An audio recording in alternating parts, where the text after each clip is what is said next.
സംസ്ഥാന സർക്കാരിന്റെ അഭിമാന പദ്ധതിയാണ് പ്രിയദർശിനി. ഒപ്പം ലക്ഷക്കണക്കിന് സ്ത്രീകൾക്ക് ആശ്രയവും. പ്രിയദർശിനി സാധാരണക്കാരായ സ്ത്രീകൾക്ക് വലിയ കൈത്താങ്ങായി മാറിക്കഴിഞ്ഞു. പക്ഷേ അത്തരമൊരു അഭിമാന പദ്ധതി സ്വകാര്യ ബസ് മേഖലയാകെ ദുരിതത്തിലേക്ക് തള്ളിവിട്ടിരിക്കുകയാണ്. നിരവധി ചർച്ചകൾ സർക്കാർ തലത്തിൽ സ്വകാര്യ ബസ് ഉടമകൾ നടത്തിയെങ്കിലും ഒന്നിലും അന്തിമ തീരുമാനമായിട്ടില്ല.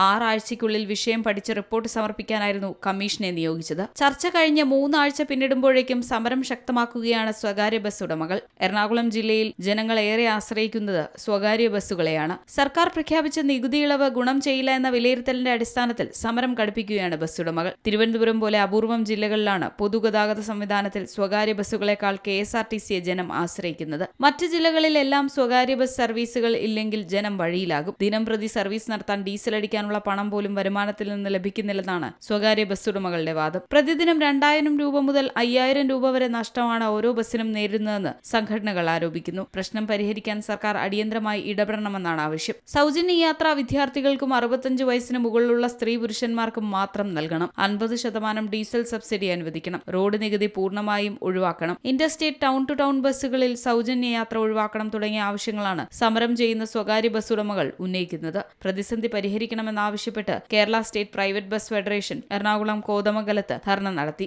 ഏറ്റവും കുറഞ്ഞ ഒരു വാടക, അതായത് ലോ റേഞ്ചിൽ ലെവൽ റോഡുകളിൽ ഓടുന്ന ബസ്സുകൾക്ക് 1 കിലോമീറ്ററിന് 55 രൂപ വാടകയ്ക്ക് ഞങ്ങൾ സർക്കാരിന് ബസ് കൊടുക്കാമെന്ന് പറഞ്ഞു. 1 കിലോമീറ്ററിന് 55 രൂപ എന്ന് പറയുമ്പോൾ ഞങ്ങൾക്ക് ഓപ്പറേറ്റിംഗ് കോസ്റ്റ് തന്നെ ഏതാണ്ട് 52 രൂപ വരും മിനിമം. അപ്പൊ 52 രൂപ ഓപ്പറേറ്റിംഗ് കോസ്റ്റ് വരുന്ന ഒരു വണ്ടി 45-50 ലക്ഷം രൂപ മുടക്കി എടുത്തേക്കുന്ന ഒരു വണ്ടി ഞങ്ങൾ 55 രൂപയ്ക്ക് അത്ര ഗതികേടിലായതുകൊണ്ടാണ് അങ്ങനെ കൊടുക്കാമെന്ന് പറഞ്ഞത്. അതിനും സർക്കാർ തയ്യാറാവുന്നില്ല. മറ്റൊന്ന്, ഇപ്പോ ഈ വനിതകളുടെ വിഷയവുമായി ബന്ധപ്പെട്ട് ഏതാണ്ട് ഒരു 15-20% സ്ത്രീകൾക്കാണ് ഇതിന്റെ പ്രയോജനം KSRTCയിലൂടെ ഇന്ന് കിട്ടുന്നത്. അപ്പൊ ഞങ്ങൾ പറയുന്നു, ഞങ്ങളും സീറോ വാല്യൂ ടിക്കറ്റിംഗ് സംവിധാനത്തിലേക്ക് പോകാൻ തയ്യാറാണ്. ആ എമൗണ്ട് ഞങ്ങൾക്ക് കോമ്പൻസേറ്റ് ചെയ്താൽ മതി. ഞങ്ങൾ ചലോ മെഷീൻ ഉപയോഗിച്ച് സർക്കാർ പറയുന്ന ഞങ്ങളുടെ കണ്ടക്ടർമാരെ, ഞങ്ങളുടെ ജീവനക്കാരെ സർക്കാർ തന്നെ ഏറ്റെടുത്ത് KSRTCയിൽ നിന്ന് എംപാനൽ സംവിധാനത്തിൽ ജോലി ചെയ്യിക്കുന്നത് പോലെ തന്നെ ഞങ്ങളുടെ ബസ്സുകളിലും ജോലി ചെയ്യിച്ച് സീറോ ടിക്കറ്റിംഗ് സംവിധാനം ഏർപ്പെടുത്തിയാൽ സർക്കാർ വളരെ സത്യസന്ധമായും ന്യായമായും കേരളത്തിലെ മുഴുവൻ സ്ത്രീകളെയും ശാക്തീകരിക്കാനാണ് ശ്രമിക്കുന്നത് എങ്കിൽ അങ്ങനെ ഒരു സംവിധാനത്തിലൂടെ ഞങ്ങളുടെ വണ്ടികൾ വാടകയ്ക്ക് എടുത്ത് ഓടിക്കണം എന്നുള്ളതാണ് ഞങ്ങളുടെ ഒരു പ്രപ്പോസൽ. അല്ലെങ്കിൽ സീറോ ടിക്കറ്റിംഗ് സംവിധാനത്തിലൂടെ ഞങ്ങൾക്കത് കോമ്പൻസേറ്റ് ചെയ്യുന്ന ഒരു സംവിധാനത്തിലേക്ക് സർക്കാർ പോകണം. ഇങ്ങനെ പല പ്രപ്പോസലുകൾ ഞങ്ങൾ വെച്ചിട്ടുണ്ട്.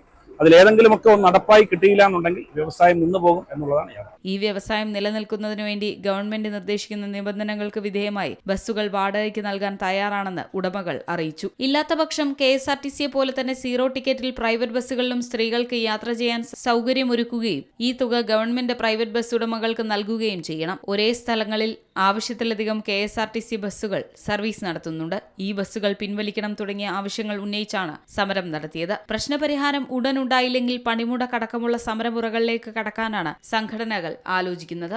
See Malayalam News, Kochi.